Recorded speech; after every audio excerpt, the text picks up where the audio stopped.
Trucker rescues a dying dog, but the caller holds a dark secret. The highway stretched out endlessly before him, a dark ribbon disappearing into the snowfall. The sky was a deep shade of gray, and the wind howled through the empty landscape. Daniel Reed, a long-haul trucker in his late 40s, gripped the steering wheel of his rig, his knuckles pale against the worn leather. For years, this road had been his escape. The hum of the engine, the rhythm of the tires against the pavement, the quiet solitude. It was all he had known since the night his world burned to ash. Daniel had once been a firefighter, a man who saved others. But he had failed the people he loved the most. His wife, Mara, 8 months pregnant, had been trapped inside their home when it caught fire. By the time he reached her, the flames had already claimed everything. The memory haunted him every night, replaying like a cruel movie in his mind. He didn't stop being a firefighter because he wanted to. He left because he couldn't stand hearing the crackling of fire without feeling the ghost of Mara's screams in his ears. The road was easier. No emotions, no attachments, no past. Now he was just a man and his truck, driving through the lonely stretches of America. Tonight, however, something felt different. The air was colder than usual, and the storm was coming in fast.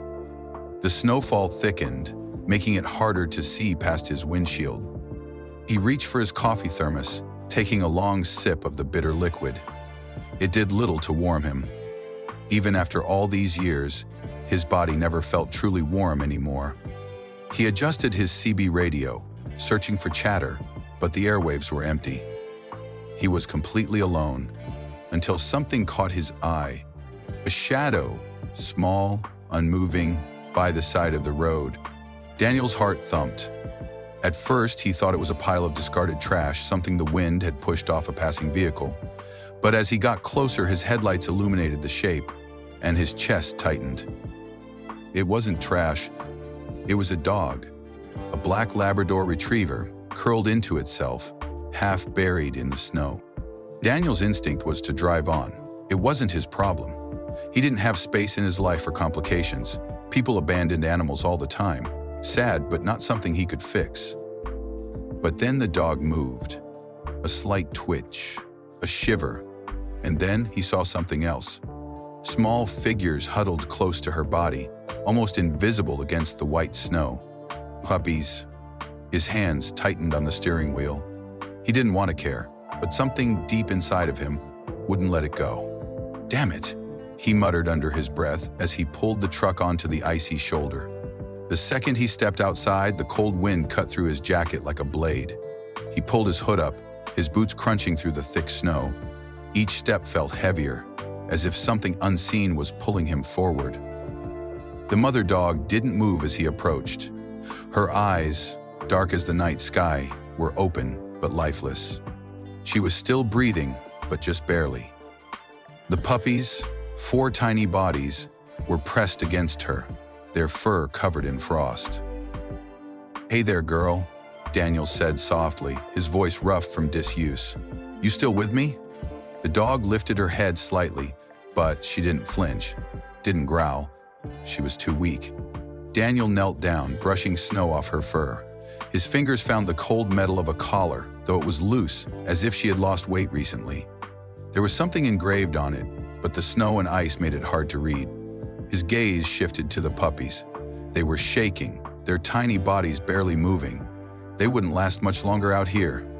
Daniel sighed. He knew what he was about to do, and he hated himself for it. "This is a bad idea," he muttered. Ignoring the voice in his head telling him to walk away, he unzipped his jacket and carefully scooped up the puppies, tucking them against his chest. Their small bodies radiated the faintest bit of warmth, but it wouldn't last. Next, he reached for the mother. She was surprisingly light, her body frail. When he lifted her, she let out a weak whimper, but didn't struggle. "You're safe now," he whispered. As he made his way back to the truck, the storm worsened. The wind howled louder, as if nature itself was trying to bury them. He climbed into the cab, closing the door against the cold. His truck, though warm compared to the outside, was still chilled. The mother dog, who he decided to call Shadow, lay curled on the seat beside him, her eyes barely open. The puppies, bundled inside his coat, whimpered softly. Daniel turned up the heat. He reached for his thermos and poured a little coffee into the cap, carefully offering it to Shadow. She sniffed it before looking at the warm liquid hesitantly. "Good girl," he murmured. For the first time in years, he felt something other than numbness. A small ember of purpose, flickering in the darkness of his soul. But what now? He couldn't keep them. His life was on the road. He had no home, no place for animals. He'd have to drop them off somewhere, a shelter maybe. He pulled out his phone, scrolling through options. Most of the nearby shelters were full, and the closest vet was miles away. Frustrated, he drummed his fingers against the wheel. His gut told him there was more to this than an ordinary case of abandonment. The collar? He reached over and turned it in the dim light. There was something engraved on it. A single word, Ravenwood. Daniel frowned. He didn't recognize the name, but something about it made his skin crawl. He set the truck in gear and pulled back onto the highway. Shadow and the puppies had survived the night, but the mystery was only beginning. And for the first time in a long time, Daniel felt like he had a reason to keep driving. The truck rumbled down the highway, its headlights slicing through the swirling snow. Inside, the cab was warm, but Daniel still felt the cold in his bones. Shadow lay curled on the passenger seat, her body motionless except for the slow rise and fall of her breathing. The 4 puppies, tucked inside his jacket, had stopped whimpering.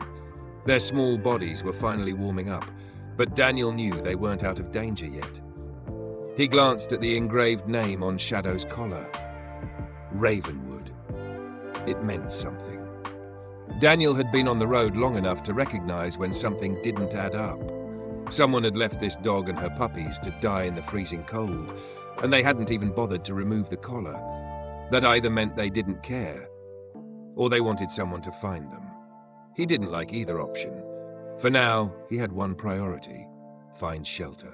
An hour later, the neon glow of a truck-stop diner cut through the night. Daniel had been here before. The place wasn't much, a handful of rigs parked in the lot, a flickering sign that read Eva's Diner, and the smell of greasy burgers floating through the air. But Eva was someone he trusted.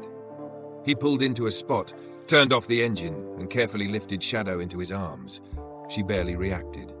Inside, the diner was almost empty. A couple of truckers sat at the counter, nursing their coffee. A young waitress wiped down the tables, humming softly to herself. Then, Eva appeared. She was in her mid-50s, with sharp eyes and a voice that could cut through steel. She'd been running this diner for years, serving truckers who passed through, but she had a soft spot for the broken ones. She took one look at Daniel and raised an eyebrow.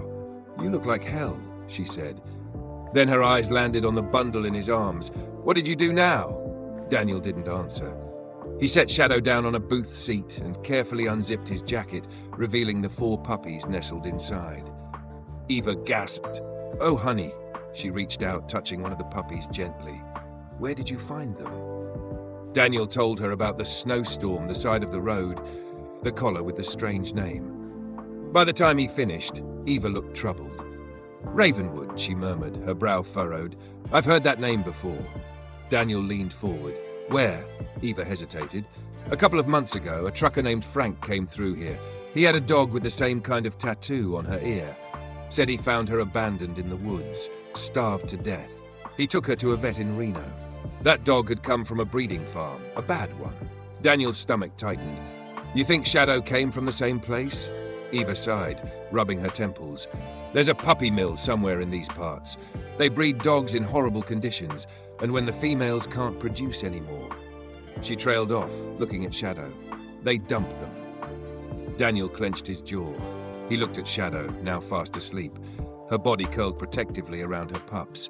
He had seen cruelty before, fires that took lives, people who lost everything. But this was something else entirely, and it made his blood boil. Eva made a call. 20 minutes later, a local vet named Dr. Harper arrived.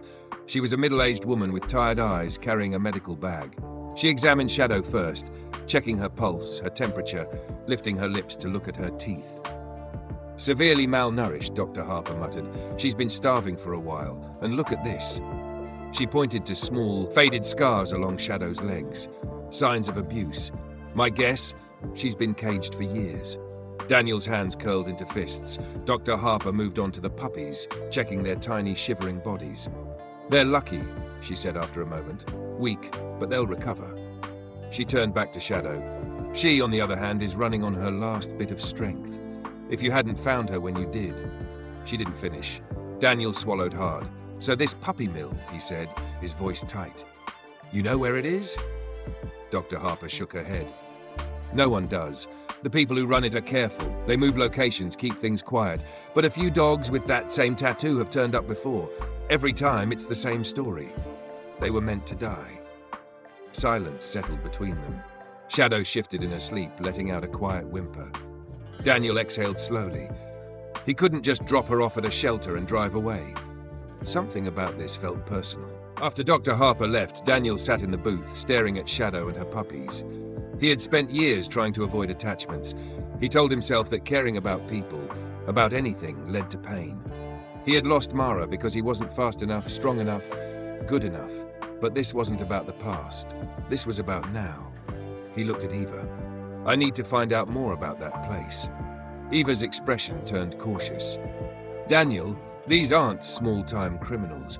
If you go looking for them, they'll notice. I don't care, Daniel said, because something inside of him was waking up, the part of him that used to save people. The part of him that couldn't let this go.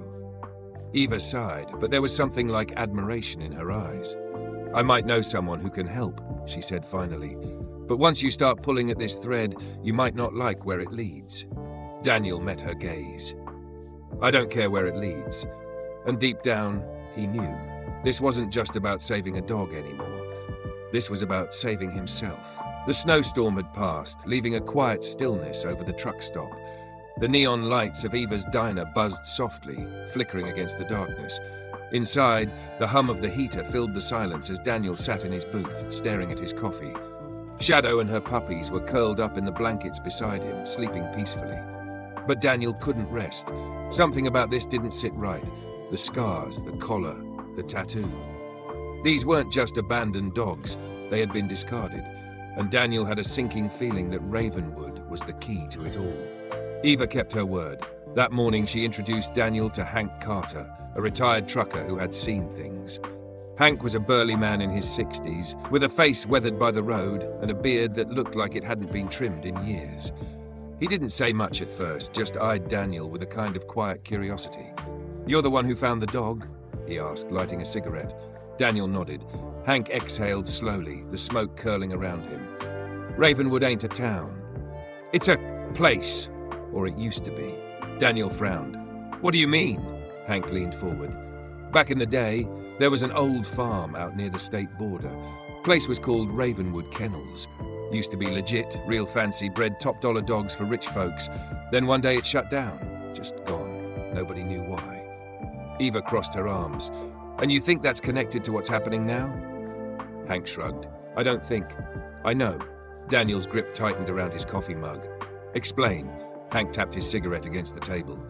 "A few years ago, I was running a haul through Wyoming when I stopped at a rest stop near Ravenwood. Late at night. No cars, no lights, just me, the moon, and a whole lot of silence." He paused. "That's when I heard it." Daniel leaned in. "Heard what?" Hank's voice dropped. "Crying. Howling. But not like normal dogs. This was desperate, like they knew they weren't supposed to be there." A chill ran down Daniel's spine. "I went looking," Hank continued. "Didn't get far before I saw trucks, big ones, leaving the old farm.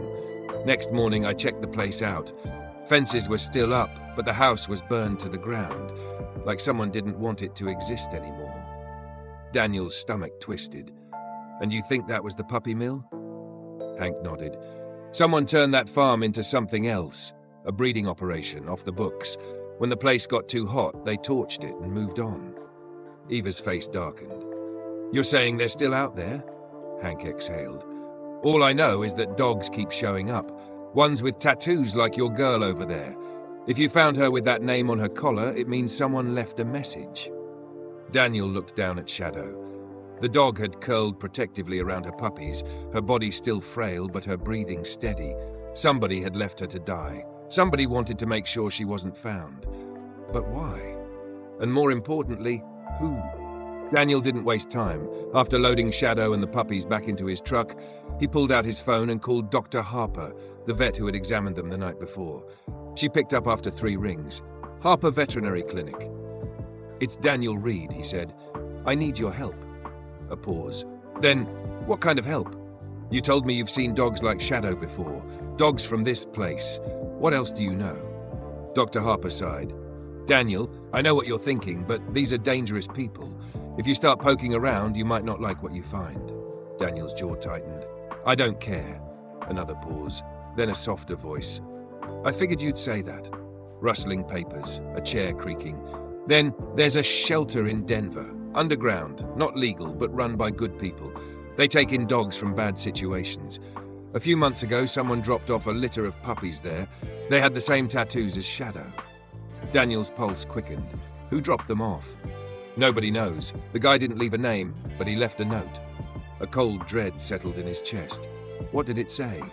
Dr. Harper hesitated. "It just said, Ravenwood is still alive." Daniel felt the words hit him like a gut punch. The farm hadn't been destroyed. It had just moved. Daniel hung up, his mind racing.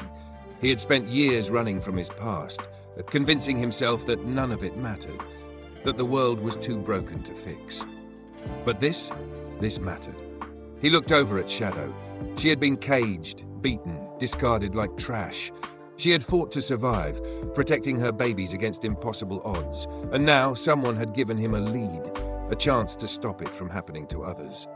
His hands tightened around the steering wheel. For the first time in years, Daniel felt like a firefighter again.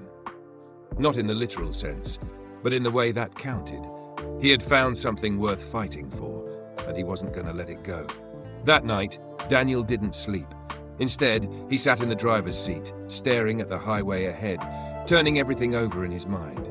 What would Mara think if she saw him now? Would she be proud? Would she tell him to let it go?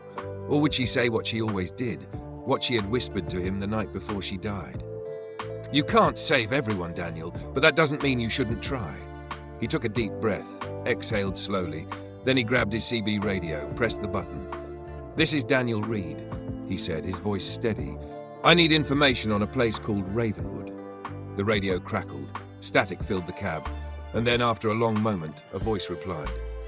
"Big mistake, trucker." A cold chill ran down Daniel's spine, but he didn't flinch. He had made up his mind. He was going to find the people behind Ravenwood, even if it was the last thing he ever did. The CB radio crackled, filling the cab with static. Daniel's heart pounded as he gripped the microphone tighter. "Big mistake, trucker." The voice was deep, rough, and cold. It wasn't just a warning, it was a threat. Daniel's fingers hovered over the radio, debating whether to respond. He had spent years avoiding trouble, staying in his own lane, keeping his head down. But this time, he couldn't walk away. Because Shadow and her puppies weren't just a random rescue anymore. They were a message. And someone, whoever was behind Ravenwood, didn't want that message getting out. Daniel exhaled slowly, pressing the button again. "You sound nervous," he said, keeping his voice calm. "Almost like you've got something to hide." A pause. Then a poof chuckle. "Stay out of it," the voice said. Last warning. The radio cut out. Daniel sat there, gripping the wheel, feeling the weight of the moment settle over him. Someone was listening. Someone knew he was asking questions, and now someone wanted him to stop. Daniel stared out at the empty highway, lit only by his headlights. He thought about turning back, about dropping this before it got worse. But then he looked at Shadow. She was curled up beside her puppies, her body still frail, her eyes barely open. She had trusted him to keep her safe, and Daniel wasn't about to let her down. He reached for his phone and dialed Eva's number. She picked up after a few rings. "Daniel? I need to meet with Hank again," he said. "Now?" Eva sighed. "You're not letting this go, are you?" "No." A pause. Then Eva spoke quietly. "All right, but you need to be careful. If someone's watching you, they won't stop with threats." Daniel already knew that, and he wasn't afraid. Hank met Daniel behind the diner, away from the windows, where no one could overhear them. He had a folder of papers tucked under his arm. "You sure you want to do this, kid?" Hank asked, handing Daniel the folder. "This is the kind of thing that gets people hurt." Daniel didn't answer. He opened the folder instead. Inside were old news clippings, maps, and notes scribbled in red ink. He skimmed through them, feeling his stomach twist with every new detail. Ravenwood Kennels was owned by a man named Martin Kessler. Kessler disappeared 5 years ago after the farm burned down. No arrests were ever made, no bodies were found. But dogs just like Shadow, kept turning up in shelters, all with the same tattooed ID. Daniel's pulse quickened. Kessler's still out there, Hank said, his voice grim, running his little operation somewhere else. And if you found one of his dogs, that means you're closer than you think. Daniel clenched his jaw. Where do I start? Hank sighed, rubbing his face. There's a warehouse about 50 miles east of here. Truckers say it's been getting deliveries at odd hours, no business name, no signage, just unmarked vans coming and going. Daniel's chest tightened. It had to be them. The thought made his blood boil. They weren't just abandoning dogs in the snow. They were breeding them, transporting them, selling them, like they were nothing. Daniel shut the folder. I need to see it for myself. Hank hesitated. You go poking around there, you won't just get threats. These people don't play games. Daniel didn't care. He had seen innocent lives lost before. He wasn't about to watch it happen again. Daniel drove through the back roads, his truck cutting through the darkness. The warehouse sat in the middle of nowhere, surrounded by chain-link fences topped with barbed wire. A single security light flickered, barely illuminating the gravel lot. Daniel pulled over a few hundred feet away, killing his engine. He grabbed his binoculars and scanned the area. Then he saw it, a van, backing up to one of the side doors. 2 men stepped out.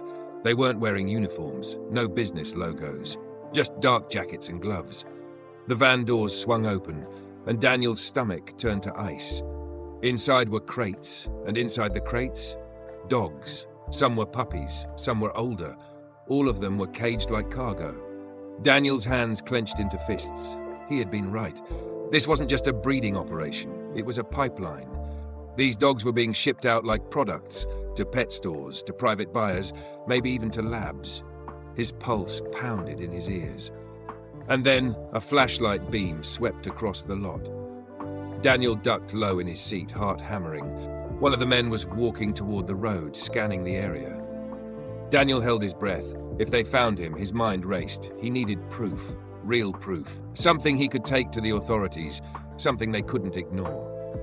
He reached for his phone and hit record, zooming in on the men unloading the crates. Then he saw a symbol on the van's door. It was a paw print, and underneath it a word, Ravenwood. Daniel didn't stick around.